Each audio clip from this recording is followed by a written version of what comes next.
YDKSAB, YDKSAB,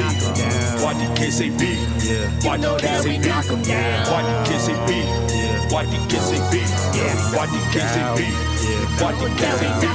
YDKSAB, YDKSAB, YDKSAB, YDKSAB, YDKSAB, YDKSAB,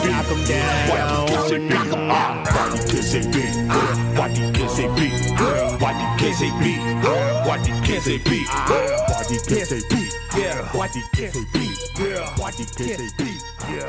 Hey, what's up, what up? It's your boy John G with the YDKSAB show. Another installment. I got a couple of special guests today. I'm really excited about today's show. We kind of mapped it out for you guys. We outlined. Before I do all of that, I want to thank everybody who's been tuning in to all the Colossal Boxing videos, all my YDKSAB shows, all the Duck Duck Goose shows, all the breakdowns by my man Smooth Cat, everybody who paid attention to my man CJ's new video. We really appreciate it, everybody, and we're not going to let you down. We're going to keep moving forward. And my special guest today, I got Big Kool. Big Kool just wrapped up a very good interview with my man Anthony Durrell yesterday, so go check that out. And I got my man, I'm really excited about this because I got my man 24 Blaze, and he's going to handle the sound. What up, Yeah, that's my man right there in the background. Say what up to the people again, man. What's up? How y'all doing? Yeah, this is going to be a different twist to any boxing show that you've heard. It's going to be different. It's going to be fresh. I'm pretty sure that you guys are going to like it. And so, without any further ado, I'm going to let Big Kool talk about himself for a little bit, and then we're going to jump into the show. All right, thank you, JG. As he said, it's your boy Big Kool, also with CBT. He pretty much summed it up. I do a show called Boxing Duck Duck Goose, calling out fighters for, avoiding top competition that the fans all want to see. I also do breakdown videos. I interview fighters. We do our hangouts. And, we just try to keep it fresh and real and unbiased. And shout out to our other brother, Mighty House, Miguel Torres. He will be back with us shortly. He had to, take a little break to handle some things, but, we welcome him back soon. And like I said, we're ready to go. Yes, sir. All right, so now it's time to get to the nitty-gritty, all right?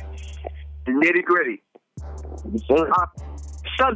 The first subject, because we got two really good ones, but the first subject is going to be confident, cocky, brash fighters, and why it never seems that what they do is enough. So, Big Kool, you want to talk about this a little bit? We talked about this, and one guy that jumps out to me really is Adrian Broner. So, I mean, what do you think about that? Why is it that, I guess, the cocky, the flash, what they do, can never really please everybody or anybody? We did talk about this, and I am passionate about it. Adrian Broner is one of my favorite fighters, but I'm also objective. But he does do things that, make you scratch your head at times, but who doesn't? Nobody walking this earth is perfect. So everybody's going to make their own flaws, but talking about him strictly as a fighter, what's not to love about him? He's talented. He only wants to fight the best. He's not ducking and dodging no one. He got criticized in his last fight against John Molina because he didn't get the knockout. But if you would just take it, if you just take away the anger for what he said outside of the ring, you would appreciate his performance from a few weeks back. He showed improvement. His jab was on point. He outboxed. His movement was improved since the McDonough fight. And, to speak on the McDonough fight a little bit, he gave the fans what we wanted. He jumped up from 135, to 147, and he didn't take any soft touches. People going to get a name, Paulie Malignaggi, like, well, he can't punch. But you don't have to be a big puncher to be a challenger for any fighter. Ask anybody that fought Sweet Pea, Floyd, and any other guy that you wouldn't say that has the big power. Paulie Malignaggi, is a very good fighter, and he won a close fight against him. And then he fought Marcos McDonough. Obviously, the decision and the fight didn't go his way, but he showed heart, tremendous will. And, he was impressive at how he handled himself. He didn't quit when he could have, obviously gave up because, like I said, he was naturally the smaller guy, but he showed tremendous poise and, kept his composure, and he battled away. So I just feel that people give him too much slack because he's not afraid to speak his mind And, you know, he's just himself. He's not nobody else. People want to say he's a Floyd Mayweather clone. You know, you got to understand that everybody in this world looks up to somebody. And Floyd Mayweather happens to be that guy for him. And, of course, he want to emulate a guy that's been successful. So you can't knock him, man. You just got to try to look at it from his point of view and understand him, you know, deeper than just his comments and how he carries himself outside of the ring. Well, I'll be the first to admit, man, Adrian Broner is a douche out of the ring. But I'm going to ask you this, Big Kool, before I make my point. All right, if I take these three fighters, if I take Broner, if I take Thurman, and I take Guillermo Rigondeaux, if you put all three of those together, like we put them in third, which one of those three has the better career? Not who's better. Who has the better career and accomplishments at this point in their career right now? The problem, the can man, Adrian Broner, no doubt about it. You know, his resume, it speaks for itself, man. You know what I'm saying? And Paulo Malignaggi, Maidana, you know, DeMarco, it speaks for itself, man. So I think that, you know, his resume out of those three guys is the best. You know, whether he's the best fighter, that's another discussion. But like I said, he has the best resume out of those three guys. And that's still not enough to get the respect of the fight fans. So, you know, you have to keep battling for it. Well, I say that to say this, right? To go back to what you said about not being afraid to speak your mind, right? All right, he has the best resume out of all those three that I just named. But Thurman and Rigondeaux get so much more props than he does from a lot of the fans out there. And when you look at what these guys have done on paper, if you look at their accomplishments, you look at he's a three-time champion, and they're asking him to move up in weight. You know what I'm saying? Like, he moved up from 135 to 147, and that's not enough for these people. But you get Lord calling out Thurman to come up to 140, 154, where he's fought before, and people have a problem with that. And you have Rigondeaux, you know what I'm saying? Like, he's so good at where he is right now. You don't have people asking him to come up and challenge himself. So why is that? You know, like, why is there the double standard there? Well, I believe that, like I said, it all comes back to the taste of person. You know, people, in my opinion, do not like a person that's whether you're white, black, or whatever. You know, you don't never want to hear a person that's outlandish, that's gonna speak his mind, and they're not gonna do what they don't want to do. Keith Thurman, not to disrespect him, but we both are fond of his talent. You know, he calls out fighters too, but he gets applauded for it. But whenever a fighter calls him out, like you said, he's too small. He still need, you know, to fight some more guys before he moves up and whatnot. But you expect Rigondeaux and Broner to either, you know, move up in weight, or in Rigondeaux's case, to, you know, get outside of his character inside of the ring and just brawl. People hate his style, so it puts him to sleep, which may be true, but you got to come to appreciate, you know, him as a fighter. Great fighter. Great fighter, but back to what you're saying, I don't know why people, you know, don't want to hear a fighter that's brash and cocky and confident, because that's who you want to surround yourself with. I know you got to humble yourself at times, but if you're confident and you believe in yourself, why not let the world know? It's not like Broner is calling out, you know, C-listers to, you know, try to just, you know, just tune up fights. He's calling out Pacquiao, Marquez, Khan, Garcia, you know, Matisse, Maidana rematch, you know, and people just, you know, just can't doubt their mind the incident when he was in Popeyes, I guess, using the restroom. Maybe his DUI that was reported after his fight, or some of the outlandish things he said. But like I said, you got to separate the person and the fighter when trying to have a healthy debate about him. And I'll even bring up somebody else, because Adrian Broner is probably the first person you think of when you talk about cocky and brash. But somebody that really rubs people the wrong way is Danny Garcia. He doesn't say anything. He says all of the right things. But I think that his swagger and his, I guess, the aura about him, his father talks for him. It just rubs people the wrong way. And my thing is it Danny Garcia? Because Danny Garcia has done a lot. He has a resume that speaks as well. But my question is, I guess, is it just insecurities in people themselves, so they try to diminish what these guys have done? Yeah, I think it is. I think they kind of envy at times the guys that they're criticizing, and you know they're criticizing them because they know it's in the public eye. Like we talked about yesterday, it's in the public eye, so it's easy to criticize a person that you know is going to be in the news and you read about them. But are you being real with yourself, knowing, damn, I'm doing some of the same thing. I'm just getting away with it because I'm not disrespecting when I say there's a regular person working a regular 9-to-5, or you might have a good career, but I'm not gonna be in the news like that. And I don't have paparazzi. I don't have everybody following me, my every move. So I think it's easy to criticize people from the outside. But don't forget that everybody has skeletons in their closet. And Danny Garcia, like you said, his dad brings a lot of negativity towards him. And also, I guess it's the Al Heyman effect also. You know, I think a lot of that is, you know, Al Heyman puts these guys in position to, you know, make this money without always, you know, challenging themselves. And we critical of that too, but, you know, people envious because they look at it like, why can I have work for somebody or work for somebody and to be put in that position without having to do the hard work? And you just got to understand that everybody's path is different.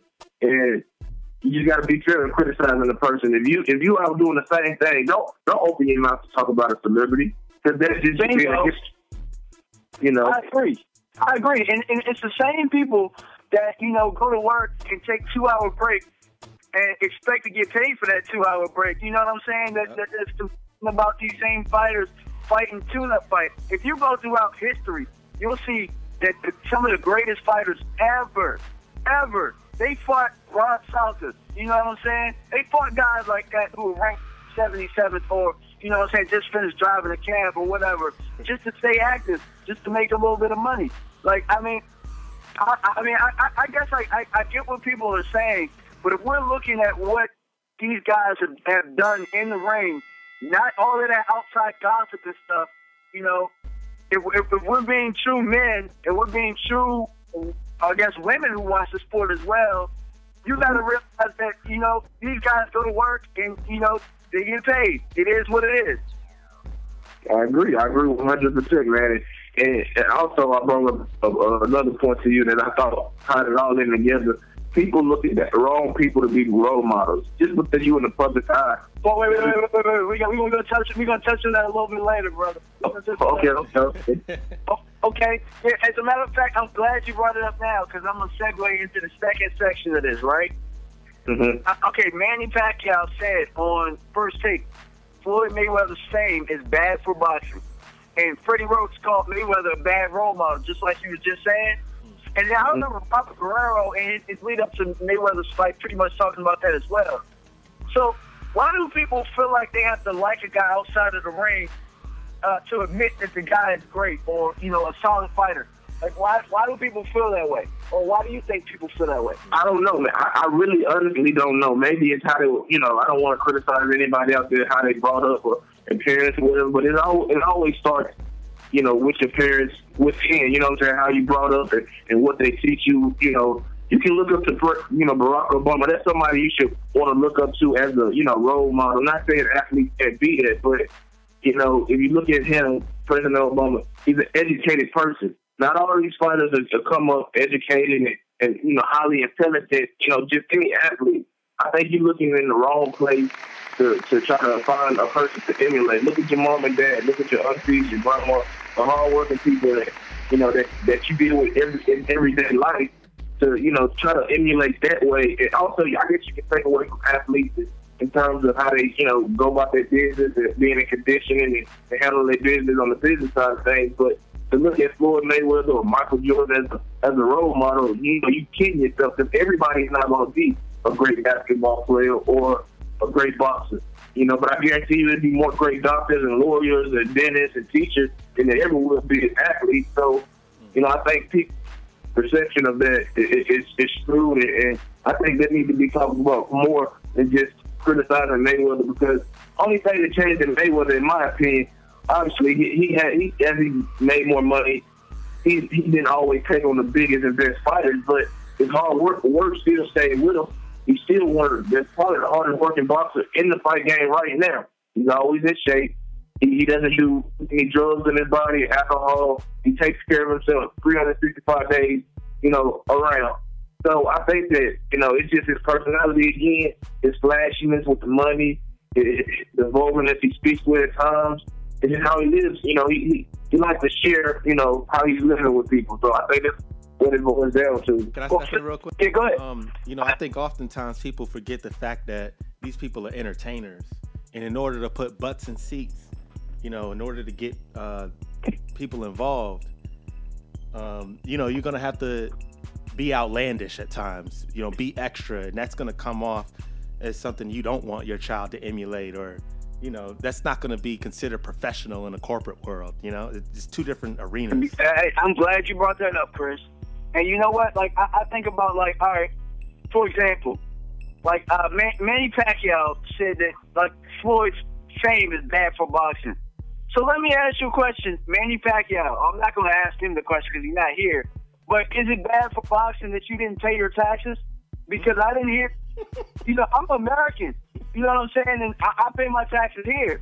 You know what I'm saying? As a matter of fact, it's just finished being tax season. Like, is it a bad thing? Is it bad for boxing that you're a womanizer, or that you're a politician? Philippines, where politicians are known to be very crooked over there. I'm not saying that he is, but I'm just saying. You know what I'm saying? Like it kind of goes back to what Jarrell was saying about I guess people like wanting to deflect things off of them and put it on to other people. And then Freddie Roach talking about a bad role model. This is probably one of the most brutal sports ever, where you get some of the toughest, most rugged dudes ever, and they fighting to entertain us. You really, really think this is going to be clean cut? You really think these guys will come in shaving and come in with suits and ties and go to church and thump the Bible all day? Hell no, they're not going to. This is one of the most rugged and rough sports ever, and you're just not going to get that. So why are we looking at boxers as role models? That's not. Man, I honestly don't. I really don't know, man. That's a question. A lot of these people that feel ill will toward Broner, Mayweather, or Garcia, or whoever it may be that resembles anything, you know, any little confidence. That's what something they're gonna have to answer. But like I said, you got to respect or look up to certain aspects. Floyd wouldn't be what Floyd is without the hard work. You know what I'm saying? He simply would. Nobody on earth would be there, you know, in a position that you wouldn't be in a position, I wouldn't be in, Chris wouldn't be in his position if he didn't work hard to, you know, focus in on whatever it was he was trying to do.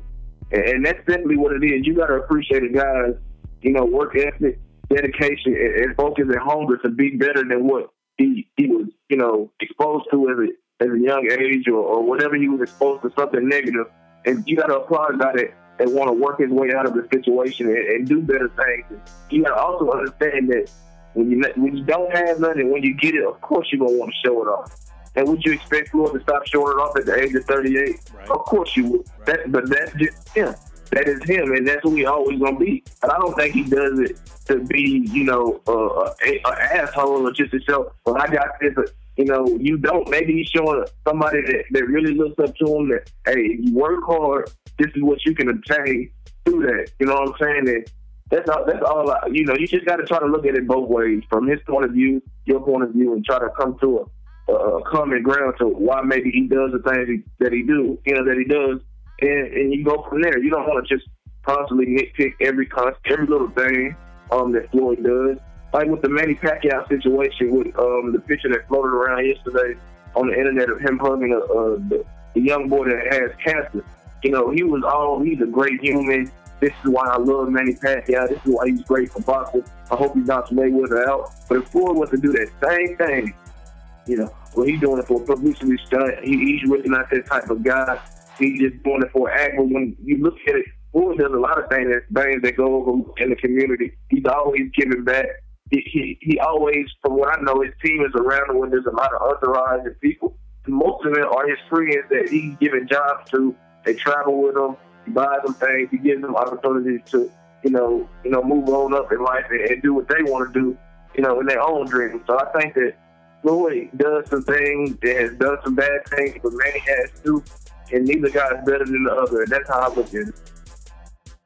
Okay, yeah, and I gotta wrap this up because I'm pretty sure that we can go on this all day, but I want to end on one note. I understand that Floyd has had some trouble. Yeah, he's got the woman beater thing. Maybe not. You know that rap. And I honestly don't know what happened. The whole thing about him not leaving the tip for the waitress and stuff like that, and burning the $100 bill. Here's how I look at it, and this is how you should look at it as a grown up. As a grown-up who's handling yours, who has grown people business. You don't got time to be worried about another man or what another man does with his pocket. You need to go out there and do yours. He's an entertainer. He's a fighter. You know what I'm saying? Like, you don't have time. You shouldn't have to. If you are worried about stuff like that, if you're worried about TMZ, media takeout, and all those stories and all those rumors, you got too much time on your hands. You need to be going to get money. Straight up. Anybody else True. got to say? I definitely agree with you. Like I said, you can't be pocket watching, you know, other men or other women, you know, what they got going on. Like, just teach some business. Keep it strictly as boxing. You know, maybe there's some, you know, dramatic that needs to be talked about outside of the ring. We can bring it up. But if he burning money, that's his money. He earned it. He can burn it or wipe his ass with it or whatever he want to do. You know what I'm saying? It's the language today. That's how it is, man. If he is, All right, everybody. Well, we're gonna wrap this up. Leave some feedback, man, because this is some good stuff right here. Double standards. How do you feel about it in the sport? All right, everybody. YDKSAB show. You don't know about boxing. Peace. peace. You know that we knock 'em down. CBT, CBT, CBT. Yeah, we know we knock 'em down. CBT, you know we knock 'em down. Knock 'em down. Knock 'em down. Knock 'em down. Knock 'em down. Knock 'em down. Knock 'em down. Knock 'em down. Yeah, knock 'em down. Yeah, knock 'em down. CBT, knock 'em down. CBT, CBT. Oh yeah, you know that we knock 'em down. CBT.